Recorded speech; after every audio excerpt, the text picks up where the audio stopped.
Tariffs, tariffs, tariffs. What do we do? The United States president just imposed tariffs on the entire world, and I'm going to show you how to navigate this new economic landscape because tariffs will impact you whether you realize it or not.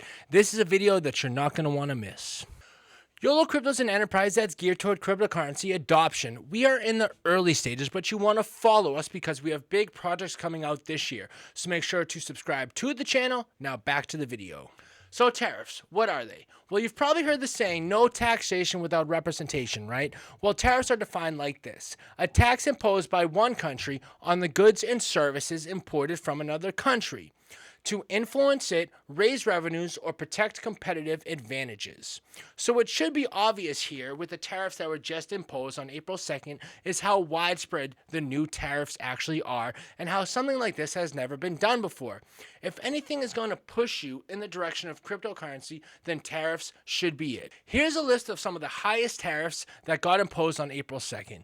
Near the top, you can see we have Cambodia at 49% and Vietnam at 46%. And the list goes on. Let me also say that no country is exempt. There is a universal tariff of 10% that is the minimum imposed by the United States. The reason that I'm making this video is to provide strategies to adapt your purchasing and investing decisions in response to these changes in the economy. First, you need to understand what's going on here. Tariffs are not in place to profit or to produce revenue for the United States. The goal of the administration is pitched as a way to bring manufacturing back to the United States. But regardless, if one thing is clear, it should be that anything imported will now be more expensive to varying degrees. I know that you know this, but one thing that you're probably wondering, and it's the same thing that I was wondering, and that is, are tariffs going to affect me and how are they going to affect me? The answer is that if you eat food, have a phone, and wear clothes, then yes, tariffs are going to impact you unless you live like my ex-wife. The truth is that everything from furniture to phones is going to cost more money. Even if you live in the United States and a product that you buy is made in the United States, but they get a portion of the raw material for their product from another country, then their prices will rise also. And sure, the greater realm of tariffs might be about politics, but it should matter to everyone because the cost of living is going to rise and that is going to impact you whether you like it or not. So let's talk real life. If you're already stretching every dollar, then tariffs could hit you hard. Inflation was already a problem, and now we add tariffs on top, and now we're paying even more for the same stuff. That's why your first move should be awareness. Awareness as to what you're spending money on, and keep the mindset of a long-term thinker. So we need to assume that tariffs are going to be here for the foreseeable future. So something to do first is to look at your spending and identify where you're most vulnerable to price rises. This could be electronics, groceries, or maybe gas, and see if there is room for you to adjust your budget in a way where you spend the same to receive the same. A couple tips here could be to buy generic or buy in bulk. A third tip, and one that makes the most sense, is to shift your purchases to buying US-made products so you can avoid the price spikes by tariffs altogether. Keep in mind that these moves might seem small, but trust me, they stack up. Remember the long-term mindset that we have. Next, we're going to talk about your investments. How are we going to think about the markets with tariffs in play? Well, I will tell you firsthand that volatility is coming, even more than it already has. If we look at the S&P 500, we can see that it's down 17% in the last 8 weeks. Bitcoin is down 27% since a peak in January, and the stock market isn't in a crash yet, but this is a correction. A correction is a 10 to 20% drop, and a crash is over a 20% drop, otherwise known as a bear market. If you ask me if we should be concerned about this, then my answer would be no. If you look at the stock market since the year 1900, on average, we do have a correction every year at some point. For context, in a market correction, the average drop is 14%, and the range of time is around 56 days.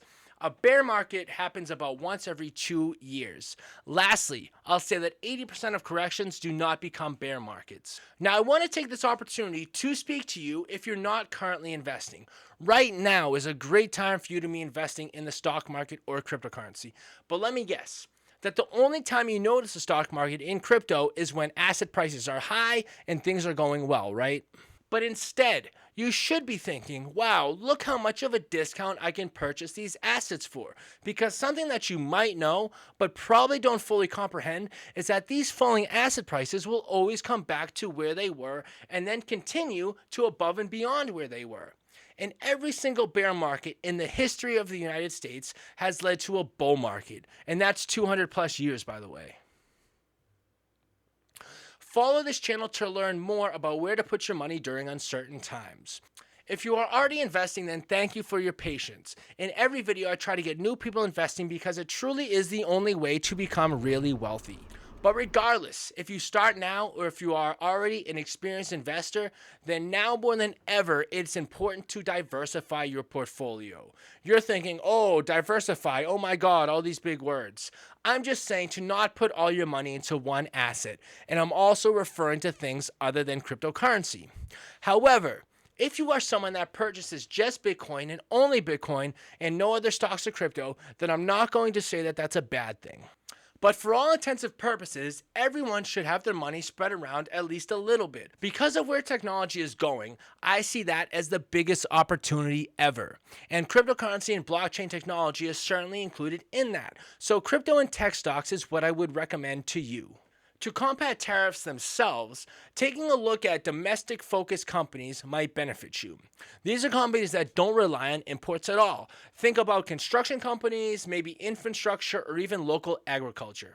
Another thing to watch is the dollar, as tariffs will impact the strength of the US dollar.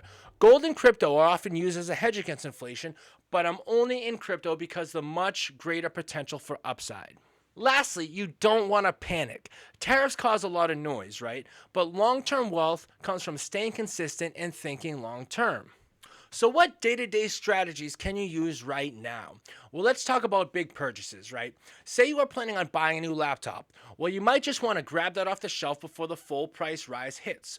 Or even some household essentials. Consider buying sooner as opposed to later, but know that the price spikes from tariffs will hit you sooner or later. A big thing to do that has the potential to make or break you is to avoid debt if you can. Rising costs and debt is a bad mix. You want to stay cash flow healthy in this economy. Third is to consider purchasing secondhand or refurbished products. Sure, the item might be used, but it's a surefire way to dodge the import price hikes and save money. Navigating the tariff terrain is about being proactive, not reactive. Let me give you a quick recap of important things to take from this video. There are two options here. Option 1 is to live life the same and simply absorb the price hikes caused by tariffs. Option 2 is to adjust your budget, pay more attention to what you buy, and consider finding a similar brand that costs less. You also want to invest more now because the market is down. Or if you're not investing, then start investing right now and follow this channel to stay in the know. Remember that it isn't about panic, it's about positioning. Think like this. Let's say that tariffs are going to cost you 4% overall. So you're spending 4% more in the next year for the same stuff that you got last year.